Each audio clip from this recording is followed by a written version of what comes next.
I personally would like to thank each and every one of you for running for office. I know what a tremendous amount of effort it takes, commitment on your part, commitment on your family part, and so forth, so I'd just like to thank you. Also, as Paul said, I'm a retired physician, so anatomy is kind of interest to me, and politicians are kind of anatomically interesting creatures. They can sit on a fence, and yet they can keep both ears on the ground. So that's pretty amazing. Well, we can make this interactive if you'd like. Evidently that's working this morning, so that's fine with me. My agenda, what I'd like to do is, first of all, I'd like to discuss programs that exist now, federal, state programs that exist now. Then I'd briefly like to go over a couple of state programs that you need to be aware of. And then lastly, I'd like to cover the new federal legislation and the impact on the state. And so, first of all, the existing state programs. The big one is Medicaid. And I brought a policy brief. It's on the table here. Please feel free to take one when you leave. Medicaid was a program that began in 1965. Medicaid started with the Medicare bill and was passed by a Democratic legislature and a Democratic president with majorities from both parties. 70 to 80% of the Republicans actually voted for Medicare and Medicaid. Also of interest is the fact that it's different than the new federal legislation in the fact that instead of 2,700 pages, it ran to about 137 pages. And so the majority of the country understood it and was in favor of it. Now Medicare, as you know, is for 65 years old. It's a federal program for our seniors. But Medicaid is different. Medicaid was 50% federal and 50% state. And that's why you folks, especially running for state office, need to be aware of this. When it started as a safety net for children of poor families, children whose caretakers made up to 133% of the federal poverty level. Now, through the years, that has changed, such that Washington State now, our cutoff is 200% of the federal poverty level. Also, when it started, as I say, it was a safety net for kids of poor families. Also included disabled and also included some long-term care. And that has shifted over the years, such that now 75% of the enrollees in Medicaid are kids and their families. And 25% are disabled and long-term care.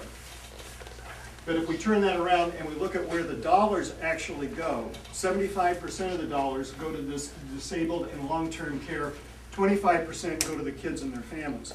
So that's shifted around. So how has Medicaid done down through the years? Well, it started as an entitlement, and there was really no understanding or no fixed budget. No one really knew how many people were going to sign up. But in 1965, when the legislation was passed, they estimated that the first year cost would be about $500 million. The first year costs were about $1 billion. And by 1970, the overall federal state cost of Medicaid was about $5 billion. So it was about 10 times over the original budget. Last year, Medicaid, both state and federal, cost about $330 billion. And it's estimated that if we don't do anything, Medicaid will cost about $600 billion by the year 2013, so within about 3 years. Now, what we're talking about here is what I call the old Medicaid, the existing Medicaid. And what we're going to get into in the last part of this discussion is the new Medicaid that goes along with federal health care reform. So that's a thumbnail sketch of Medicaid. Then also the other state program you need to be aware of that's federal state is the State Children's Health Insurance Plan, or so-called S-CHIP. This was a product that came out of the mid to late 90s. Federal health care reform kind of exploded or imploded, I should say, in the early 90s. Welfare reform went on in the mid-90s, and S-CHIP was sort of a product that came out of all of this sort of legislation and all of these kinds of bills that were going on in Washington, D.C. S-CHIP, again, is a federal state program. It's managed through the Medicaid program by virtually every state. It's set up a little bit differently in that 80% of the dollars come from the federal government, 20% of the dollars come from the state. In the state of Washington, the limit is 300% of the federal poverty level, and that varies from state to state. I should also say, and Jason may get into this, but I should also say that Medicaid for every state, and Washington is no different, Medicaid is one of the top 2 or 3 budget line items for every state, and it's huge. And the reason for that is very, very simple. If the state appropriates $1 for education, theoretically they get $1's worth of education. If they appropriate $1 for environmental studies, they get $1's worth. But in Medicaid, if you appropriate $1 of state taxpayer money, you get a matching dollar from the federal government. It's sort of a 50-50 proposition. And that's one of the main drivers here. It's like double down. We can get twice as much money. So Medicaid programs are exploding. The problem with Medicaid, of course, is access. And Medicaid reimbursements are very, very low. They run about 40 to 50% of what private insurance pays. And so access for Medicaid enrollees is very difficult. Doctors are not taking Medicaid patients. Probably over 40-50% of the physicians in the state of Washington in primary care are not taking new Medicaid patients. So expanding a program that now is bankrupt and now is not working for the clients and the enrollees and the patients is probably not great policy. So those are the 2 federal-state policies. There are state-only policies that you need to be aware of. One of those is the Basic Health Plan. And the Basic Health Plan is essentially Washington State's safety net for poor. And they receive subsidies from the state based on their income. As of today, there are about 65,000 people in the Basic Health Plan in Washington, and about 120,000 on the waiting list. So what the state did is they said, okay, how can we take care of that 120,000? So they came up with what's called the Washington Health Plan, which is essentially a state public option plan. No state money is involved, and this is a plan that the government actually offers and brokers and should be starting this summer. Whether it does or not, we don't know, because they haven't found any insurance companies to sign up. Or they found actually just one. So whether that program starts or not, we don't know. Another program that you may hear about but you need to have in your mind is what's called the Health Insurance Partnership, or HIP. You may hear about the HIP, H-I-P. HIP is funded with a $35 million grant from the federal government. This is for small employers, employers who are willing to pay 40% of the health care benefits for their employees. Small employers up to 50 employees. This program is going to begin the 1st of the year, the 1st of January 2011. It has a 3.5-year life cycle, and then it is estimated, or planned, I should say, that the people that are in the HIP program will roll into the new federal plan. There are 2 other plans. One is the Washington State Health Insurance Plan, or WISH, as it's called, and that is our high-risk pool. Now, interestingly enough, our high-risk pool is run outside of the state government. It has its own oversight board. It is financed by premiums, or sort of an excise tax on insurance companies, health insurance companies in this state. Our high-risk pool now has about 3,500 enrollees. Our high-risk pool is probably one of the best-run high-risk pools in the country, and it is efficient, it is effective, and it's doing what it's supposed to do. The last program on the state level I want to talk about is a pre-existing condition high-risk pool, which will be funded strictly by the federal government, and this will serve as a bridge for high-risk people until, again, the federal program starts in 2014. This is going to be funded by $102 million. They anticipate about 2,000 enrollees eventually. It'll start with a few hundred and gradually expand. This will be a plan that will be run by WISH. They have kind of turned that over to that organization to run and to manage. But those will be strictly federal taxpayer dollars that will fund that, unlike our existing high-risk pool. All of these plans you can access if you go to the website, thehealthcareauthority.wa.gov. You can access all of these. You can get more details on each one of these plans if you'd like to do that. So that leaves us then with the new federal legislation. And the new federal legislation runs to 2,700 pages. There are 8 or 9 or 10 very specific things in there, like the individual mandate, the employer mandate, things like that. But as far as the state is concerned, there are 2 things that you need to be aware of. And the first is the new Medicaid program. And I call it new because it is pretty much completely different than the existing or the old Medicaid program. Anyone who makes, any adult who makes less than 133% of the federal poverty level qualifies for the new Medicaid program. And unlike the old program, initially, for the first 3.5 years, it will be 100% funded by federal taxpayer dollars. After that 3.5-year period, starting in year 4, the percent from the federal government and the percent from the state government change, such that by 2020, the federal taxpayers will be paying 90% for the new Medicaid, and the state taxpayers will be paying 10%. Now, that's the way the law is written now. Whether those percent change or not, I think we have to stay tuned. And the reason I say that is because with the old Medicaid, that started as a 50-50 proposition, but those numbers have changed. Those numbers, the matching numbers have changed down through the years based on a state-by-state basis. So it's 90-10 ultimately, or in perpetuity, if you will, in the new Medicaid, but I think we need to be very aware that those numbers might change and state taxpayers may be on the hook for more. I'm sorry, that is a clarifying question. So right now the poverty level is 200%. In existing Medicaid in the state of Washington. Right, so that means then therefore by going down to 133%, theoretically more people are going to be on Medicaid. Absolutely. Yeah, there's no question about it. Like actually the CBO and the chief actuary for the Center for Medicare and Medicaid Services, they believe that there will be about 18 million new people that will go on to the new enrollees in the new Medicaid program out of the 34 million new people with insurance, or who are previously uninsured. Yeah. Thank you. Good question. But nothing's been done to improve access. So if they go in the program, there's still no access. That's exactly right. Reimbursement rates will not change, so access will not change at all, and probably will get worse, right? Because you'll have skyrocketing demand, and supply will be about the same.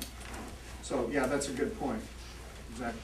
Aren't there a lot of physicians that are getting out of the business because of it?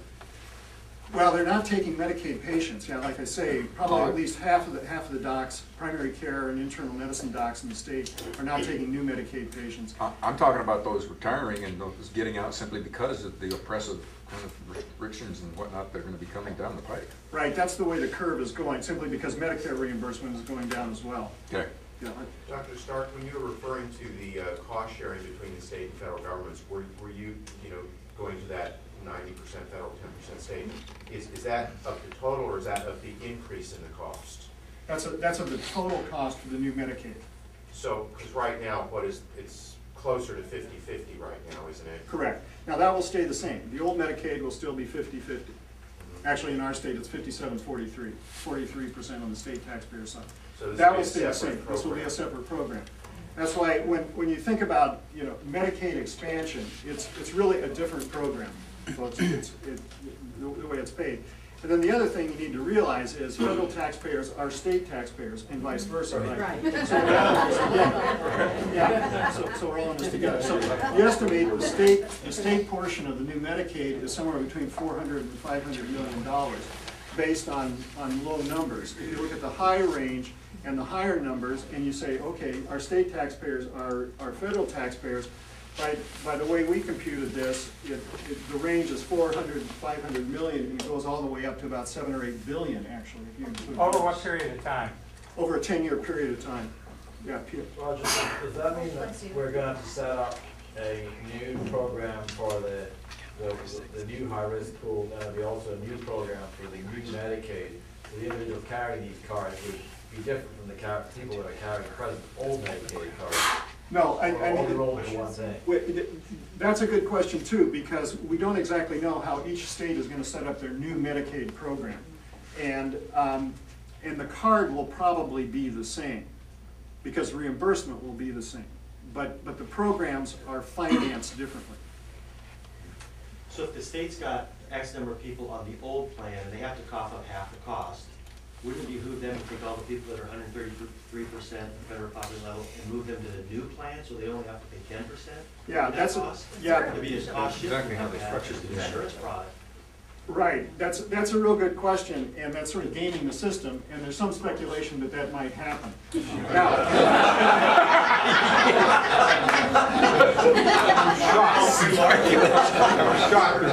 No, you're kidding. I know, what you need to understand, just, I wasn't gonna get into this, but as a fundamental, what you folks need to understand is that the federal health care reform bill that was passed, the 2700 bill, that was never supposed to be the law. The House passed their own bill in November, and the Senate passed their own bill on Christmas Eve, right? That was the 2700 pager. And everybody thought, okay, this is gonna be like typical legislation. This is gonna go to the conference committee. We're going to hammer out these details. We're going to synthesize these two amorphous bills down to one thing, send it back to both houses, they'll pass it again, and then it goes on to the president. Well, on the way to the conference committee, Massachusetts held a Senate election, and Scott Brown was elected. And that changed the RD ratio in the Senate. And you need to remember that the House bill passed 218 or 220 to 215. One Republican voted for it when it was very clear that the bill was going to pass. So it was essentially party lines, with a bunch of Ds voting against it. In the Senate, it was 60-40. It was strictly party lines. There's never been as big a piece of social legislation in this country passed along strictly party lines. Okay, so the Senate has their bill, and the House has their bill.